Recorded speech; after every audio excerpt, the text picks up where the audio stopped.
Ok, listo, y estamos grabando.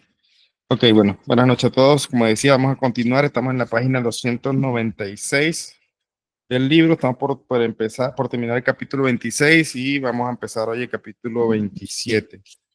Veníamos hablando en las últimas clases, este último capítulo, sobre la unidad de Hashem, o sea, cómo comprender un poco más esa unidad en nuestras vidas también, y qué significaba, cómo lograr la unidad, cómo entenderlo, cómo trabajar en eso.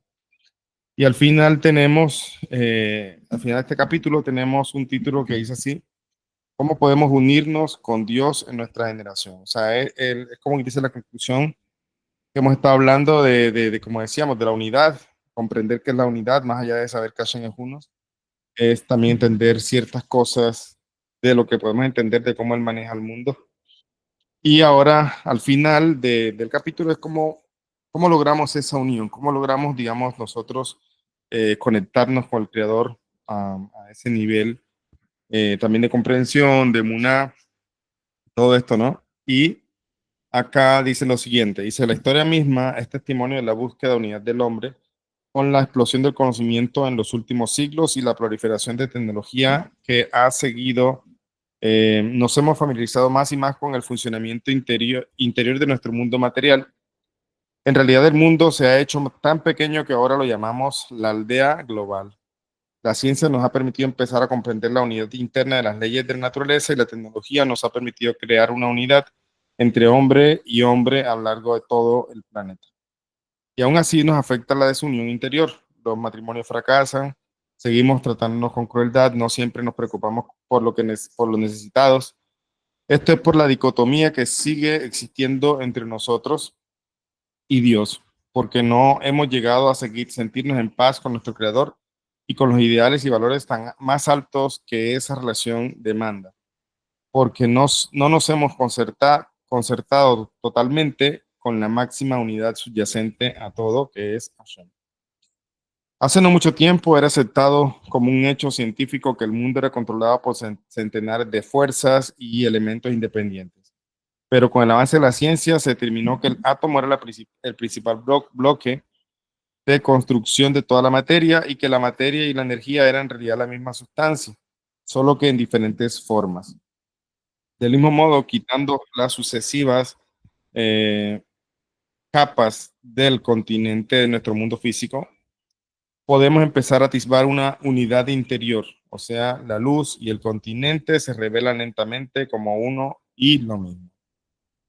No ha hecho la hora entonces, perdón, no ha llegado la hora entonces de separar unas pocas capas más. Es decir, bueno, pocas palabras es, todo este mundo, la materialidad se ha redoblado, por decirlo así, y, y aún así, a pesar de eso, de cierta forma, se ha permitido también como vislumbrar más allá de la materialidad, como pues siempre las teorías y todo esto traían ideas, y se pensaban en muchas fuerzas creadoras, etcétera.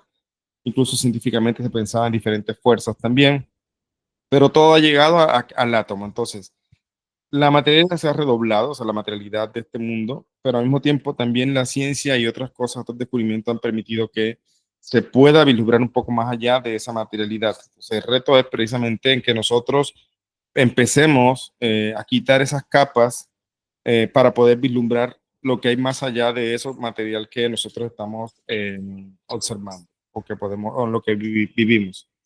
Por eso es aquí, no ha llegado la hora entonces de separar unas pocas capas más. Hoy tenemos la oportunidad de integrar en nuestra realidad y la de Dios, de ver cómo en realidad son uno. Estamos todos en posición de alcanzar la realidad última, la paz entre el cuerpo y el alma, entre nuestros impulsos materiales y nuestros anhelos trascendentes, entre nosotros y Hashem. Nunca antes habíamos tenido la mejor oportunidad de comunicarnos tan fácilmente y formar una unidad entre hombre y hombre, comunidad y comunidad, nación y nación. Por último, en nuestra generación podemos concluir el proceso que fue empezado al comienzo de la historia: aportar paz y unidad a toda la humanidad. Esto lo había comentado también, algo que comenta, escuché también en una enseñanza de Purim, precisamente de que hablaba un rabino que decía: el reto de nuestra generación es que todo es fácil. O sea, todo es fácil. En las generaciones anteriores podíamos perder la vida por estudiar Torah, por cumplir misbot, éramos perseguidos por creer en Hashem, etcétera, etcétera. Pero esta generación, si bien el antisemitismo no, pues, no se ha acabado, vivimos en una generación donde tenemos más libertad, donde podemos estudiar, donde no tenemos esas persecuciones que habían en esos tiempos.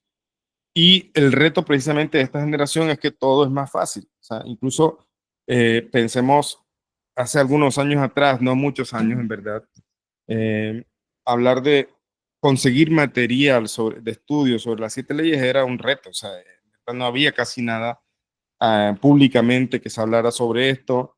No podían conseguir páginas o sí, artículos, libros, cosas que ayudaran mucho.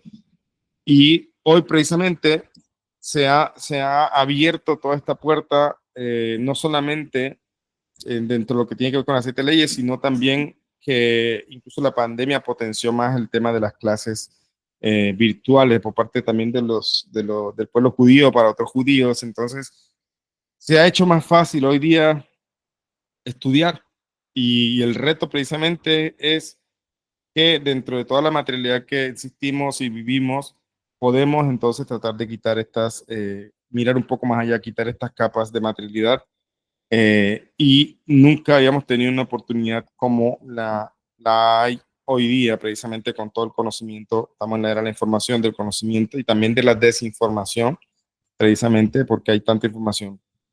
Entonces dice aquí, ¿se han preguntado ustedes dónde se junta el cielo y la tierra? Todo el proceso de la creación tuvo por objeto desafiarnos a realizar la tarea de echar un puente sobre lo que divide nuestra realidad y la realidad de Dios. Pueden abrir las cámaras, por favor, que no sé si en verdad me gustaría, sabe que esas son las reglas de clase, poder integrarnos, poder compartir y poder verlos también, pero no los veo, la verdad, activos acá. Entonces le agradezco, por favor, si pueden abrir cámaras. Ok, muchas gracias. Dice, todo el proceso de la creación tuvo por objeto desafiarnos a realizar la tarea de echar un puente sobre lo que divide nuestra realidad y la realidad de Dios, al crear la unidad en nuestras vidas y generarnos un efecto dominó que atraviesa todo el orden cósmico, uniendo fuerzas que han estado combatiendo entre sí durante miles de años. Y esa es la experiencia más gratificante de todas. Nuestras vidas se vuelven realmente significativas cuando sabemos que es nuestro deber unir el cielo y la tierra, fundir lo humano con lo divino, donde se juntan el cielo y la tierra, entonces en el umbral de nuestra casa. Dice acá, termina aquí el capítulo con dice una historia, como siempre dice, durante muchos de sus discursos transmitidos al mundo entero por vía del cable y el satélite, el Rebbe alentaba fuertemente el uso de las comunicaciones modernas para unir a la unidad. Explicaba cómo la gente del planeta entero, normalmente dividida por el espacio y el tiempo, se unificaba súbitamente, creando una oportunidad de estudiar juntos, rezar juntos y resolver, hacer más buenas acciones, formando con ello una ola universal de unidad. Uno podría pensar, ¿qué puedo lograr aquí en mi pequeño rincón, en este inmenso planeta con miles de millones de habitantes? Decía el Rebbe. Hoy vemos cómo una persona que enciende una vela en su pequeño rincón puede iluminar al mundo entero. Yo creo que el mensaje de esto es también lo que se está dando con el movimiento no ágil, precisamente, o sea, porque muchos siempre comentan, no, que donde vivo no hay comunidad, es que no tenemos comunidad, y en verdad puede ser que sería buenísimo tener una comunidad, me refiero personas cercanas que también están en las 7 leyes, y obviamente poder interactuar y crecer como comunidad. Pero también hay una realidad y es que estos espacios, precisamente estos medios de comunicación, pueden fortalecer también, si se hacen bien las cosas, a grupos en diferentes partes donde están. O sea, incluso las personas pueden fortalecer también sus amistades, sus estudios. Ya tengo alumnas que se reúnen a estudiar, o sea, ellas tomaron un libro, vamos a estudiar y viven en diferentes países y a veces me preguntan una que otra cosa, ¿ya? Pero ese es el punto, o sea, no hay aquí como una barrera de la distancia realmente, porque se puede incluso integrar eh, comunitariamente o en lo que respecta precisamente eh, a nuestro objetivo, precisamente el estudio de la Torah y de cumplimiento de los preceptos. Entonces, uno piensa, ¿qué puedo hacer yo aquí solo? ¿Qué puedo hacer yo aquí solo en esta ciudad? Soy el único najida en este lugar. Pues en verdad puede hacer mucho, lo que Rebe está diciendo aquí. Encender una vela, aunque sea en un rincón, eso genera luz.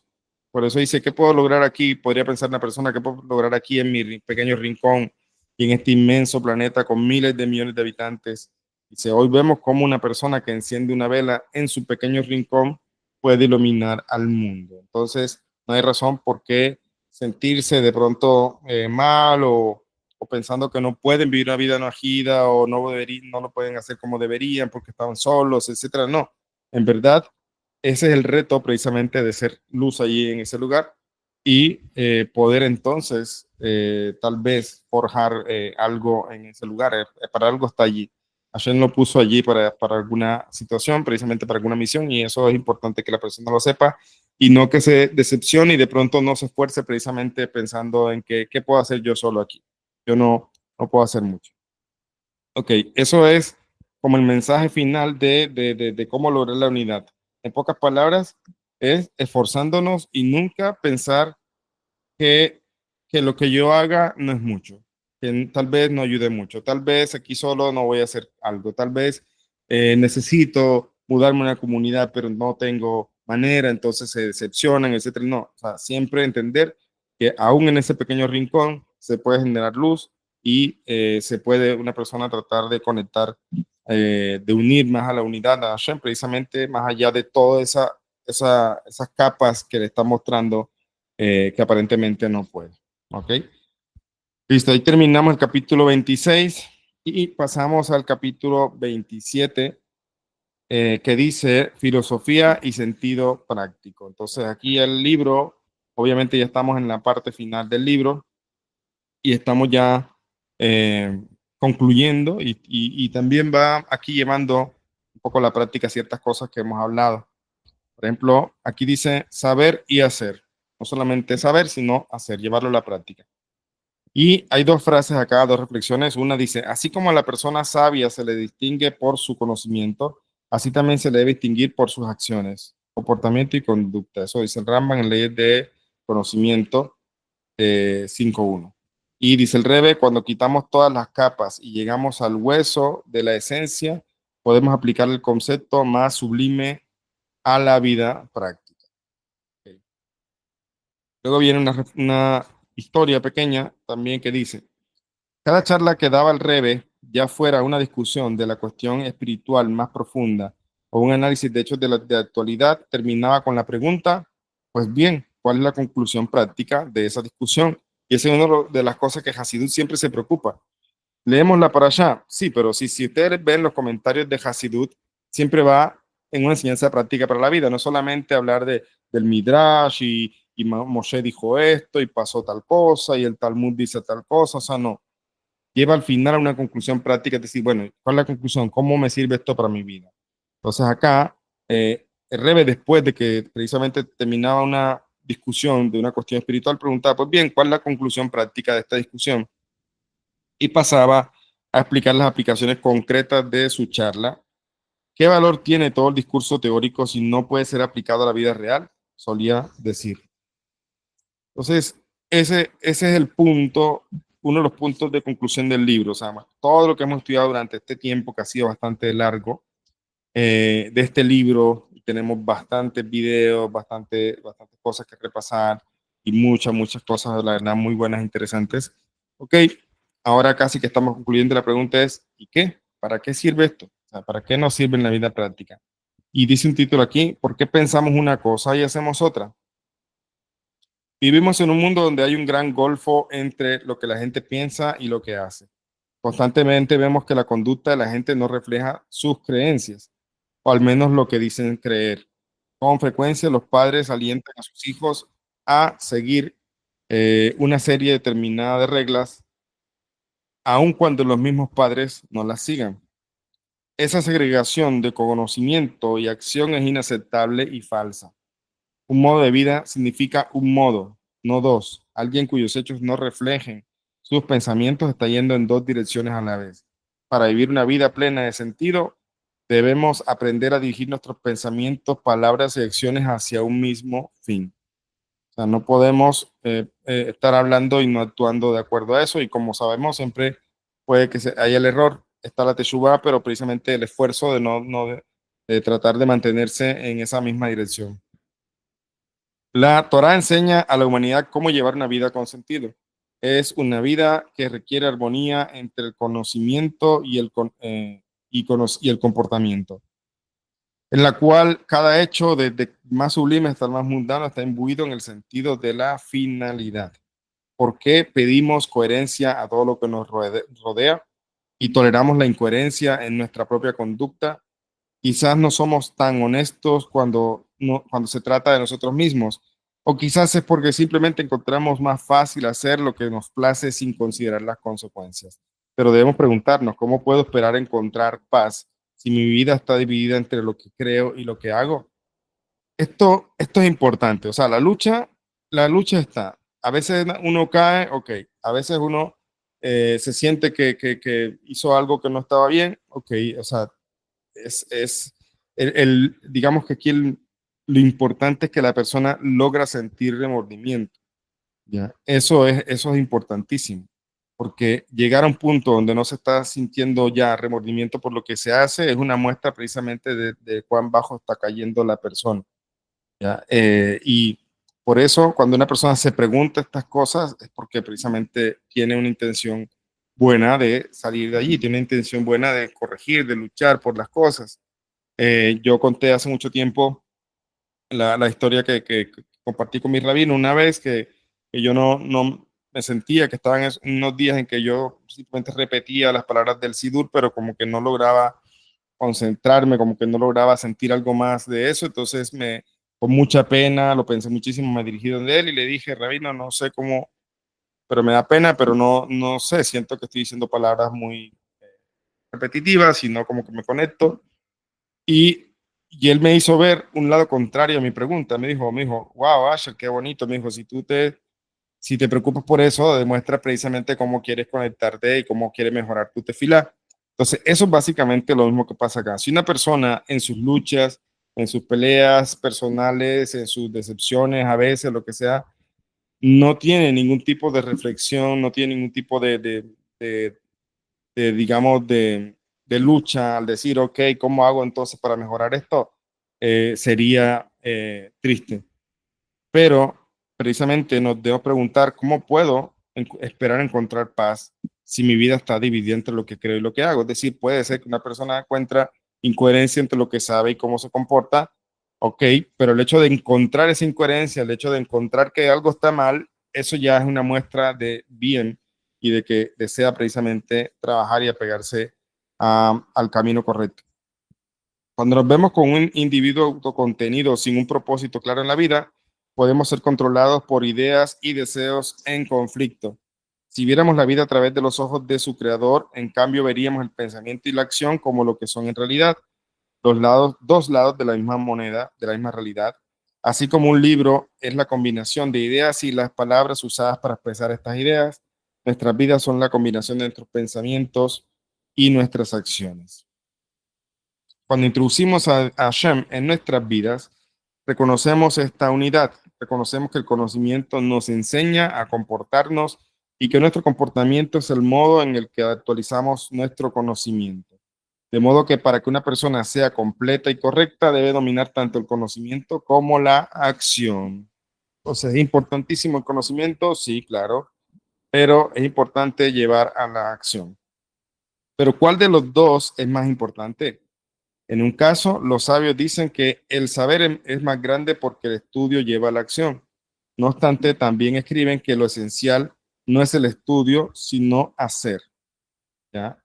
Llevar a la acción. O sea, hay dos opiniones aquí. Uno dice, bueno, el conocimiento sin duda es mucho más grande porque el conocimiento lleva a la acción. Pero hay otros que dicen, también es muy importante la acción. O sea, no solamente el conocimiento, aunque sabemos que el conocimiento puede llevar a la acción, en verdad a veces necesariamente no lleva la acción, por lo menos no, a veces no instantáneamente, no rápidamente. Por eso se trae otra opinión que recalca muchísimo la acción, o sea, como para no pensar, bueno, yo voy a estudiar y en algún momento voy a empezar a practicar, en algún momento voy a empezar a hacer, en algún momento voy a empezar a forzarme, no, no, no. Es importante que desde el principio también tengas claro que la acción es importantísima. La acción sin compromiso no solo carece de dirección, sino que puede ser peligrosa. El conocimiento sin acción, por otro lado, es estéril. Un arquitecto puede planificar durante años, hacer dibujos y contratar obreros, pero si el edificio nunca se levanta, toda la preparación equivale a nada. En nuestro mundo material, lo esencial es la acción. Alguien me comentaba sobre algo que escuchó, que escuchaba que si un chico judío quería conseguir una buena esposa, que tenía que concentrarse mucho en su estudio y que de esa manera iba a poder conseguir una buena esposa. Y alguien me dijo, bueno, pero eso parece interés, o sea, está estudiando realmente porque quiere buscar una esposa. Y yo le decía, en verdad puede que sí, pero aún así eso es mejor que no hacer nada. ¿Ya?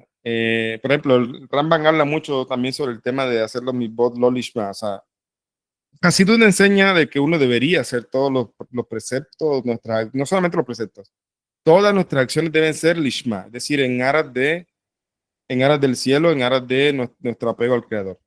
Eso es lo ideal, eso es lo que debe ser. O sea, si voy a rezar, si voy a poner tefilín, debe ser lishma, o sea, debe ser en verdad con una cabana y una intención grande de cumplir un precepto y de apegarse al Creador y todo esto. Pero a veces, cada día es diferente y hay veces, hay días en que uno no hace las cosas lishma, sino porque le toca hacerlas. Entonces, el Rambam habla sobre los actos que se hacen lo lishma. Es decir, actos que la persona hace porque sí, porque es su deber, aunque su intención no es completamente una intención como debería ser, una intención súper buena, súper santa, súper grande de querer agradar a Hashem o de apegarse al Creador. Entonces, esas son acciones de Lolishma. Pero Raman dice, aún esto es importante.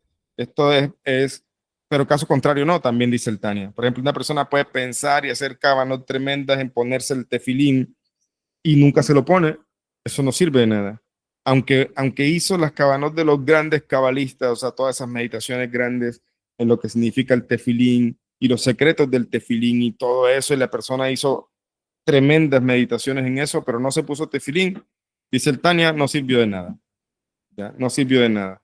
Pero el caso contrario, si una persona simple se pone tefilín, no comprende todos los secretos que hay detrás de todo esto, no comprende sobre todas estas cosas, ¿cumplió? Sí, cumplió. Entonces, la acción es mucho más importante porque este mundo precisamente es un mundo de acción. El conocimiento es importante también, pero conocimiento sin acción no es realmente el propósito de este mundo. Lo contrario, acción sin conocimiento tampoco es propósito del mundo, pero por lo menos la acción es muy relevante en lo que al mundo respecta. Entonces, aunque a veces la acción no sea con las intenciones mejores, las más adecuadas, con las intenciones más sagradas, lo importante es que se está haciendo y eso tiene mucha relevancia. Tiene mucha relevancia en ese trabajo y el Rambam nos dice, estas acciones externas poco a poco van a tener un cambio entonces interno. Es decir, si la persona empieza a hacer, aunque al principio se empuje, al principio se obligue un poco a poco va a empezar a hacerlas ya no obligado, sino ahora algo empieza a conectarse, algo empieza a despertar en su corazón y ese es el trabajo precisamente de la acción. Dice aquí, el pensamiento es la forma más sublime de expresión humana, mientras que la acción es la más concreta. En nuestra sociedad la mayoría está en uno de los dos grupos, los pensadores o los hacedores, los creativos o los prácticos, los ingenuos o los sofisticados. Esta división es insalubre. Una persona completa, por muy elevados o brillantes que sean sus pensamientos, debe fundamentarlos en hechos y aún los hechos más simples deben estar dirigidos por el conocimiento. En la educación, en consecuencia, debemos concentrarnos tanto en lo cognitivo como en lo conductual.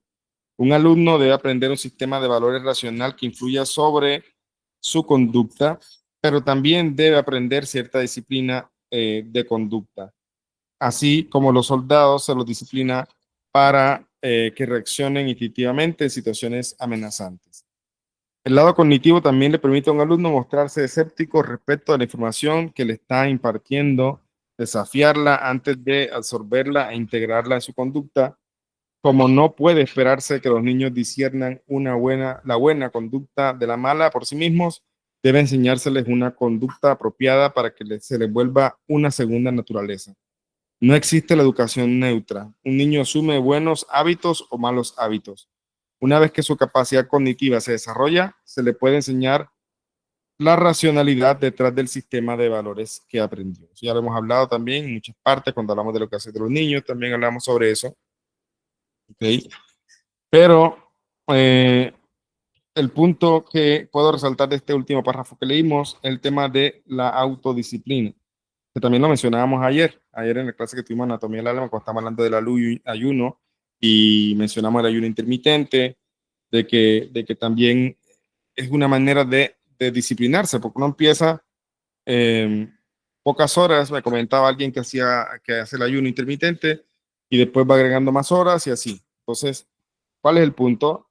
El punto es que si uno mantiene y trata de cumplir estas cosas, tal cual como se lo está proponiendo, empieza a desarrollar una disciplina y empieza a desarrollar un cambio de hábitos también. Y esto precisamente, como dice aquí, un alumno debe aprender un sistema de valores racional que influye sobre su conducta. Entonces, si queremos en verdad, eh, eh, como decimos, llevar a los hechos las cosas más allá de saber, entonces tenemos, por decirlo así, que establecer una serie de estrategias que nos ayuden a disciplinar nuestra conducta. Es decir, a veces sentimos pereza por algo, pero bueno, voy a hacerlo porque ese es mi compromiso. ¿Ya? Sí, tratar de ser cumplidos precisamente con nuestra palabra y con lo que nosotros nos proponemos, principalmente para nuestro trabajo personal también. Esa es la parte importante a recalcar de aquí, de esta última parte. Y eso, como dice, entonces, ¿qué hace? Por efecto, también ayuda a que la persona esté, como quien dice, instintivamente preparada para diferentes otras situaciones. O sea, al integrar esta autodisciplina, se estuvo como educando, se estuvo entrenando, por decirlo así, y cuando se presenten situaciones difíciles, va a saber actuar de acuerdo precisamente a ese proceso de autodisciplina, eh, de auto práctica, vamos a decirlo así, que la persona asume consigo misma. ¿Ok? Entonces es importantísimo eso. Y también el tema de que eso ayuda a generar buenos hábitos. También hemos recomendado un libro que se llama Hábitos Atómicos también. Lo hemos hablado. Es bueno el libro. Y eso es una de las cosas. En pocas palabras, ¿cómo llevar a la acción? Todo es cuestión de disponerse. O sea, a veces uno empieza a excusarse, no, no me da tiempo, no, es que llego cansado, no, es que tal cosa. En verdad, no se ha dispuesto. En verdad, no se ha dispuesto a hacer las cosas. Todo eso se resume aquí. ¿Cómo llevar a la acción las cosas? Entonces, solamente es tomar la decisión, solamente es empezar a hacer las cosas, empezar a generar una estrategia de trabajo, cada quien de acuerdo a sus tiempos, cada quien de acuerdo a sus obligaciones, etcétera. Pero ese no es un secreto. ¿Cómo llama a la práctica? Pues simplemente empezando a hacer, empezar a hacer y en tratar de ser constante con eso que hacemos y hacer, aunque sea algo pequeño cada día, poco a poco va a ser, eso va a crecer, eso pequeño que hacemos. Dice aquí, ¿cómo se afectan entre sí conocimiento y acción? El conocimiento y la acción, aun cuando son lados diferentes de una misma realidad, no son adversarios. De hecho, son el perfecto complemento del uno del otro. Conocimiento dirige la acción, enseñándolos exactamente qué hacer, mostrándonos qué instrumento usar e imbuyendo nuestras acciones con entusiasmo e importancia personal. La acción contribuye al conocimiento, proveyendo una piedra de toque, la medida por la cual juzgamos la verdad de una idea. La ciencia, después de todo, se destruye no solo con teoría, sino con experimentación. cuando una teoría tiene aplicación práctica, se la prueba con tanta más intensidad, sabiendo que afectará vidas reales. De modo que el conocimiento es más fuerte cuando se lo traduce en acción y la acción es más fuerte cuando está imbuida en el conocimiento. Esta frase está interesantísima. El conocimiento es más fuerte cuando se lo imbuye en la acción. O sea, ese es el equilibrio que hay entre uno y el otro. Por eso es que unos sabios decían, es más importante el conocimiento, y otros dicen, no, en verdad es más importante la acción. Y aplicando lo que nos enseñan nuestros sabios, tanto esta como aquella son palabras de Hashem, dice así el Tania. Es decir, los dos tienen razón. Entonces, en verdad, no es ni una ni la otra, son las dos cosas. Conocimiento y acción deben estar en una armonía, en un equilibrio, precisamente que se beneficie uno del otro. Conocimiento y la acción, aun cuando son lados diferentes de la misma realidad, no son adversarios, de hecho, son el perfecto complemento el uno del otro. Y el conocimiento dirige la acción, enseñándonos exactamente qué hacer, mostrándonos qué instrumentos usar, imbuyendo nuestras acciones con entusiasmo, la importancia personal. La acción contribuye al conocimiento proveyendo una piedra de toque, la medida por la cual juzgamos la verdad. Vamos aquí me salté un pedacito, me retrocedí. Dice acá, de modo que el conocimiento es más fuerte cuando se lo traduce en acción y la acción es más fuerte cuando está imbuida de conocimiento. Esa es la frase que estábamos diciendo. Solo cuando podemos lograr esta integración, reconociendo que fuimos creados por un único Dios con un único propósito, esta armonía entre pensamiento y acción, entre cuerpo y alma, está en armonía entre pensamiento y esta armonía, perdón, entre pensamiento y acción, entre el cuerpo y el alma. Pero ¿por qué a veces encontramos tan difícil llevar los hechos en nuestras ideas? Porque ahí precisamente está el propósito de nuestra creación, que encaucemos las fuerzas que nos tiran de todas direcciones. Y eso es algo que también el Tania nos enseña, es una idea muy revolucionaria sobre esas luchas que tenemos. ¿Ya? Las luchas que tenemos son precisamente abodar, servicio. Es decir, esa lucha de encaminar esa fuerza, esas cualidades, todo lo que yo tengo. A veces caigo de pronto, pero otra vez me levanto y sigo con los propósitos que tengo. Eso se llama Abodat Hashem, se llama servicio al Creador. Pues no es solamente como de pronto las religiones enseñaron, que servicio es como estar dedicado a tefilá o oración todo el día y acciones buenas con el prójimo, que obviamente son parte importante, pero entender que también podemos estar sirviendo al Creador en las luchas personales es una idea revolucionaria que el Tania trae. Una persona que tiene luchas pensará que de pronto es una persona, se puede sentir como un malvado, como una persona que, ¿por qué me toca a mí? Mira que yo tengo este problema y esta discusión conmigo, esta lucha. Entonces se puede sentir mal, se puede sentir alguien muy inferior, pero según lo que nos enseña, esto que el Tania nos enseña, esto está realmente sirviendo a Hashem en su lucha cada vez que logra superar todas esas fuerzas, sobreponerse a ellas y hacer lo que tiene que hacer, o como dice aquí, el propósito de nuestra creación es que encaucemos las fuerzas que nos tiran en todas las direcciones y sí, en todas las direcciones. Recibimos una voluntad libre para enfrentar este desafío, para unificar nuestros corazones y mentes, nuestros pensamientos y acciones, para crear una unidad dentro de nosotros que se difundirá sobre el resto del mundo. Pero no habría sido más fácil si Hashem hubiera exigido solo que lo conociéramos, en lugar de tener que llevar a los hechos este conocimiento. ¿Por qué tiene que ser tan esencial la acción? Esa es la pregunta. La respuesta está en comprender que la razón misma de nuestra existencia, la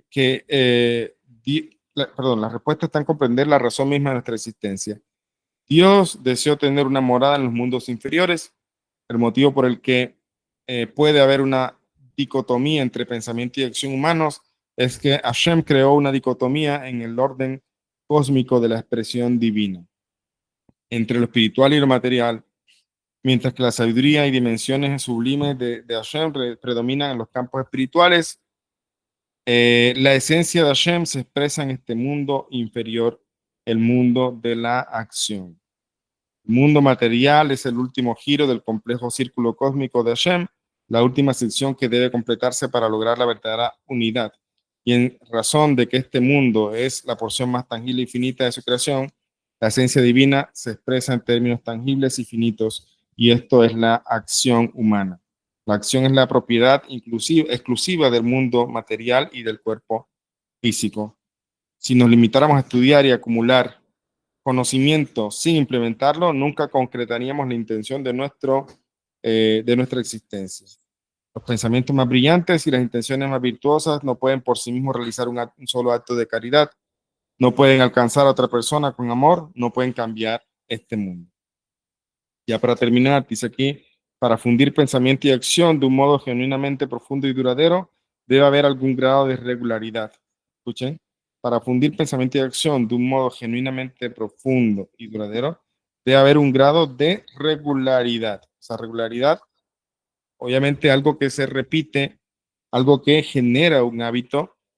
Dice, aún la inspiración más fuerte puede evaporarse rápidamente, salvo que se la traduzca en experiencia real. Cada acción debe ser acompañada de una cierta medida de preparación y concentración mental. Pero aún si una persona todavía no conecta el pensamiento y la acción, aún así debe comportarse moralmente porque en última instancia es la conducta, no el pensamiento, lo que hace real el propósito de Hashem. Entonces, básicamente podemos resumir todo esto que leímos hoy en varios punticos. Uno, el tema de que la acción y el conocimiento, ambos son importantes y ambos no están separados, están unidos en un equilibrio donde uno beneficia al otro. O sea, eso es importante aquí. Segundo, ¿cómo se lleva a la acción o cómo podemos lograr ejecutar las cosas que sabemos? Pues simplemente decidiendo, simplemente empezando a llevar a la acción. Pero no solamente con eso, sino también generando regularidad, es decir, generando hábitos, empezar a hacer algo, empezar a hacerlo después y empezar a generar hábitos que eso hace precisamente, transforma internamente, como dice el Rambam, muchas cosas que aunque al principio nos veamos forzados a hacerlas solamente por cumplir con nuestra disciplina, igual poco a poco eso va generando un cambio interno y eso hace que entonces ese conocimiento que se tiene haga potenciar más acciones que ya se tienen ahí en el conocimiento. O sea, ese equilibrio.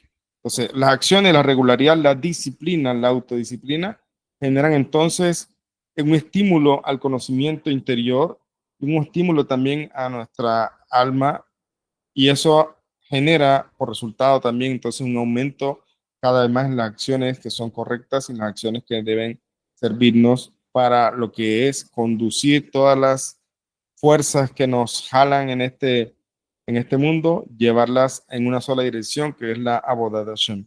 Y eso es esa lucha que siempre tenemos, esa lucha que siempre va a estar, porque de verdad que nunca va a cesar esas luchas.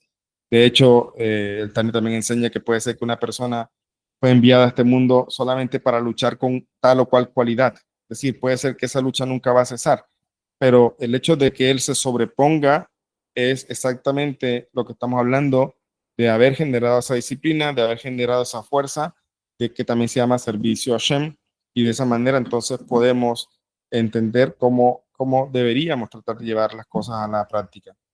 Resumen, ya llevándolo a mucho más práctico todavía, es cuestión que ya lo hemos hablado en mi libro también, que también está el hecho de repasar todas estas cosas que están en mi libro también, como esas cualidades internas de uno, el concepto de las cualidades, lo que significa cada una, y evaluarse uno mismo, es un gran principio para después entonces establecer estrategias de trabajo personales, y eso es algo muy individual, cada quien lo hace de manera muy individual, y eso conducirá a generar un hábito enfocado en la acción dinamizada con el conocimiento. Ok, vamos a dejar allí. De espacio 5 minuticos para preguntas. Por aquí vi que Edgardo escribió algo en el chat. Dice, ¿las plegarias son consideradas acción? Sí, sí, las plegarias son consideradas acción porque son las plegarias como deben hacerse, deben ser verbalizadas. Las plegarias no son mentales. Entonces, el momento que se interactúa ya el cuerpo físico es considerada también acción, parte de la acción. Y por eso cuando una persona quiere, incluso no ágida, quiere agradecer a Hashem por algo, por el alimento, por un día más de vida, etcétera, no debe hacerlo mental. Tiene que llevarlo a la acción y la acción es sacar sus palabras, aunque sean audibles para sí mismo, pero eso es acción, ¿ok? Dale, Edgardo levantó la mano por aquí, adelante, ahorita le damos la palabra a Ichi. Dime.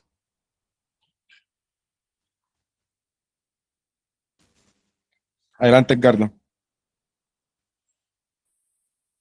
Ok, buenas noches. Bueno, gracias por la clase de Rabino. Ujú, Mi pregunta es referente a un texto de la Torá muy famoso que dice que en aquel día Hashem será uno y su nombre será uno.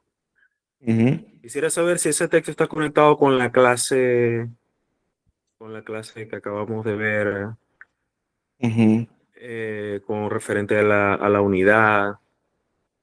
Digamos que ujú, hoy en día estamos en en la prueba de que todo es más fácil, de ujú, que nunca ha habido en la historia tanta unidad como, o sea, en el mundo nunca ha habido tanta unidad, una globalización muy impresionante. ujú, Nosotros vamos, nosotros vamos a, a equipar una casa y es algo muy fácil. Uno llega, compra un televisor, un closet, una cama y eso es algo extremadísimamente fácil. La gente no tiene ni la más remota idea de todos los universos de conocimiento que hay detrás de un televisor, detrás de una computadora. ujú, Entonces, y toda la globalización que hay detrás de todo eso, y eso nunca lo habíamos visto. Digamos ujú. que todos los avances han sido desde hace 100 años para acá. De Sí. resto, antes de la Revolución Industrial todo el mundo era campesino, digamos que Ujú, el conocimiento era muy disperso. Hoy en día no, hoy en día hay una unidad impresionante a claro. nivel de conocimiento. Sí. Entonces, pero eso está conectado con la profecía de que en aquel día Hashem será Ujú. uno y su nombre será uno. Sí, ok, mira. eh, en verdad, digamos, yo pensé lo contrario. Hoy día no hay tanta unidad. O sea, en verdad hay desunión, es lo que más se ve. Ahora, pero entendiendo la unidad dentro de lo que es la unidad de Hashem, la unicidad de Hashem, o sea, hoy día es muy fácil, si una persona logra empezar a concentrar sus ideas, puede lograr mirar más allá de todas estas capas y lograr ver entonces la unidad. ¿Qué significa eso? Entender a Dios. Entender a Dios más allá de lo que no entiende, más allá de la materialidad. Ahora, lo que comentaba es que en esta generación nunca hayamos tenido tanta facilidad para poder llegar a comprender, ¿ya? Como ahora. Pero de pronto, a pesar de esa facilidad, en verdad no todo el mundo está buscando comprender.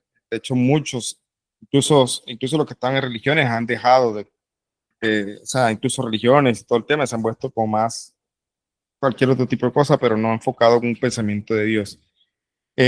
Precisamente de alguna manera se conecta con lo que tú dices, porque cuando dice el profeta, dice que y él será uno y su nombre será uno, la pregunta que uno se hace es, ¿cómo así que será uno? ¿Acaso no es uno ya? La respuesta es sí, él es uno, pero no es uno. Ahí va, ¿a qué voy a explicar aquí? Él es uno porque él es único y él no es divisible de todo lo que ya sabemos. Pero no es uno, de cierta forma, porque en el mundo no es percibido como uno, ¿ya? Es decir, por eso hay cada quien en su religión, hay gente atea, hay gente en un montón de culturas, etcétera. Entonces, él no es percibido como uno. Él es uno y él no cambia, pero cuando decimos que no es uno, entre comillas, es porque él no es percibido en este mundo como uno. Cada quien está buscando o creyendo cosas distintas. Entonces, ¿qué va a pasar? Sí va a pasar, gracias a toda de hecho, toda esta revelación científica y todo esto que vemos, como lo explico en mi libro, es parte de la luz mesiánica que va descendiendo y que en algún momento va a confluir a un punto donde todo el mundo va a lograr ver la revelación de Hashem. Y, y dice que esa revelación va a ser incluso más grande que la que hubo en el Sinaí, cuando entregó la Torá. Entonces, ¿qué va? Ahí su nombre será uno. ¿Cómo así? Es decir, todos van a creer, todos van a quedar sin ningún tipo de dudas. ¿Y por qué? Porque también va a ser retirado el mal del mundo. Así está escrito en el Tratado de Sukkot. Entonces, como Hashem quita el mal del mundo, es como si quitara la venda de los ojos de todos aquellos que todavía andan perdidos en idolatría y en otras cosas que no son realmente Hashem. O sea, a eso se refiere de que Él será uno y obviamente todo este proceso que estamos viendo de desarrollo tecnológico, todo esto es precisamente conduciendo a esa revelación y podríamos decir que sí se conecta en el sentido de que todo va a confluir hacia allá. Entonces sí hay una conexión. Ok, Excelente. listo, Gracias. Edgardo. Bueno, mucho gusto. Ixchel, adelante. Sí, buenas noches a todos.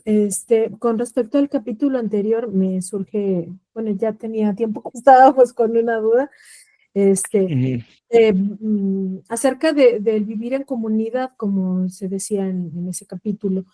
ujú, Habíamos escuchado de un rabino que cuando hablaba acerca de las leyes no ágidas decía, ok, sí, está muy bien, pero les deseo suerte, porque es difícil poder hacerlo, por no decirlo imposible.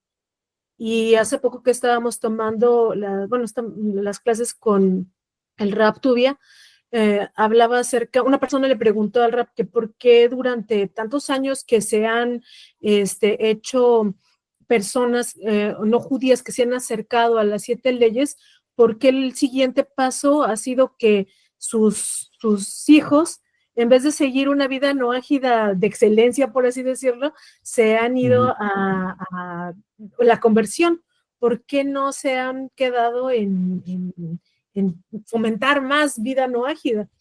ujú, Y pues dio su explicación el Rap, pero yo lo que pensaba es que pues sí está muy complicado el poder vivir una vida no ágida, porque sabemos que los seres humanos somos seres sociales y somos influenciados por muchas cosas. Yo, es algo que también hemos platicado que de los niños, o sea, en la escuela, por mucho que nosotros estamos dando valores aquí, haga de cuenta que es como que tú limpias la casa como cuando uno tiene niños, uno limpia la casa y del otro lado el niño está ensuciando. Entonces es sí, algo de nunca terminar.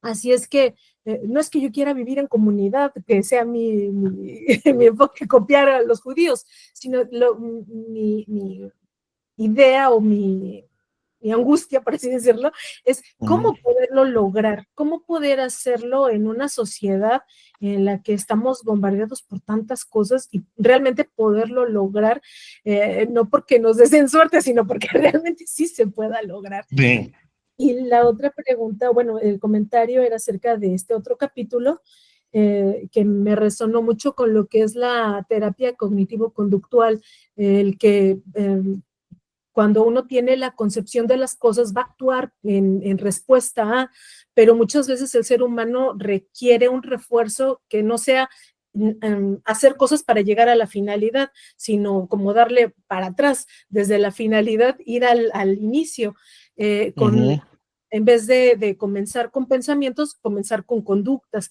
para cambiar cosas en los niños cuando son berrinchudos, ir cambiando ese tipo de cosas o tan solo en el estrés y la ansiedad también, o sea, no va a quitar uno la ansiedad de raíz así rápido, pero ah, sí hay cosas que pueden ayudar a ir calmando el pensamiento y llegar a eso.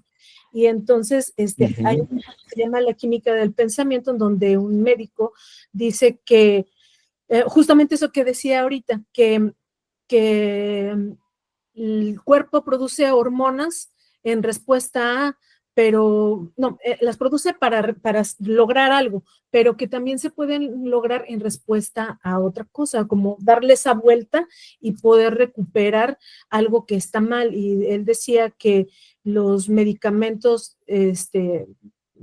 psiquiátricos que son como para poder ayudar a alguien de manera corta a poder solucionar y que de manera natural se pudiera autorregular, pero que no ha sucedido así, sino se ha convertido ya en una adicción a más medicamentos y no se ha logrado esa autorregulación.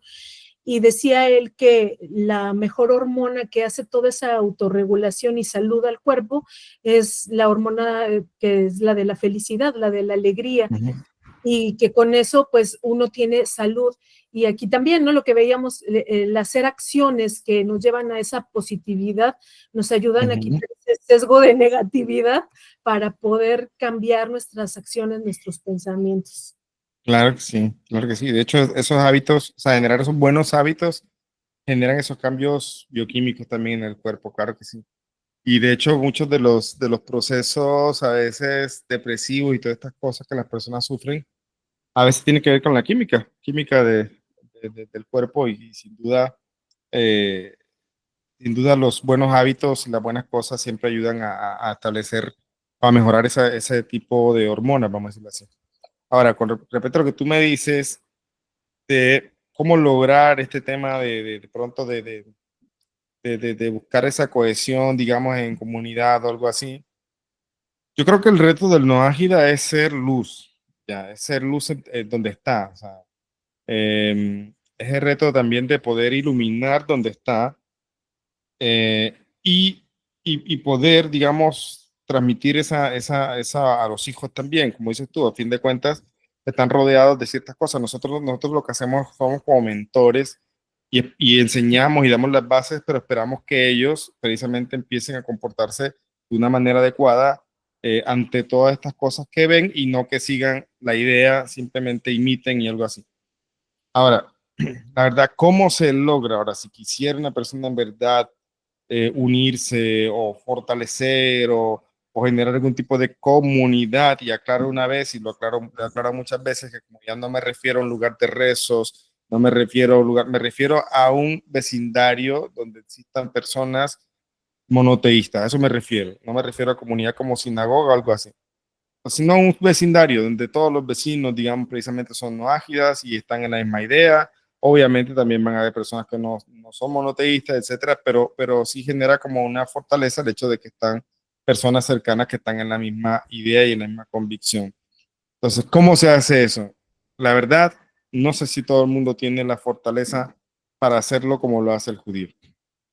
El judío puede tener un buen trabajo, puede tener una estabilidad, puede tener muchas cosas buenas aquí, en un lugar, por ejemplo, pero no hay comunidad. El judío no sopesa eso. El judío sabe que tiene que irse de allí.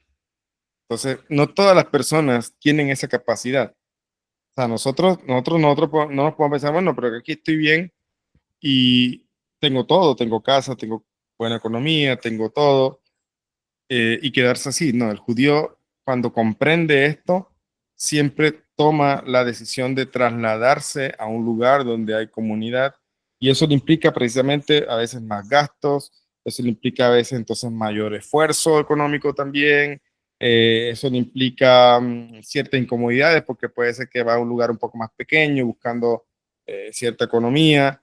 Entonces, pero el judío todo eso lo hace en aras de estar en comunidad porque eso no tiene precio. Ya, eso no tiene precio. Y precisamente lo digo porque precisamente es el enfoque que debe ser. El judío puede estar bien en ciertas cosas, pero no está bien donde debe estar. O sea, donde realmente debe estar es estar en comunidad. ¿Por qué? Porque entonces nos hace falta todo el tema, por ejemplo, vienen festividades, vienen cosas, compras que hay que hacer, matzot, vienen, sí, o sea, el tema de rezar en Minyan, el Kadish, o sea, poder decir en Minyan todas las cosas que se dicen. Entonces, esto es un sufrimiento para uno cada día que uno está lejos. ¿Ya? Entonces, ¿qué hace el Noahida? El judío, perdón. El judío toma eh, de cierta forma no le cuesta, y durante todo este exilio que hemos vivido, no le cuesta moverse de un lado para el otro. O sea, sabe, se mueve, y de hecho muchas personas, lo correcto es irse a vivir cerca de la sinagoga, cerca de la sinagoga. Entonces a veces tú miras, vivir cerca de la sinagoga puede ser un arriendo bastante, una renta bastante costosa, etcétera, pero hay que hacer el esfuerzo. O a veces se mueve un poquitico más lejos, pero para caminar a Shabbat, que por lo menos pueden llegar. Yo he visto en Bogotá hay personas que caminan hasta una hora y a veces más para poder llegar a a la sinagoga. Entonces, ¿qué es lo correcto si una persona, cómo poder llegar a ese punto de generar una comunidad así de ese punto?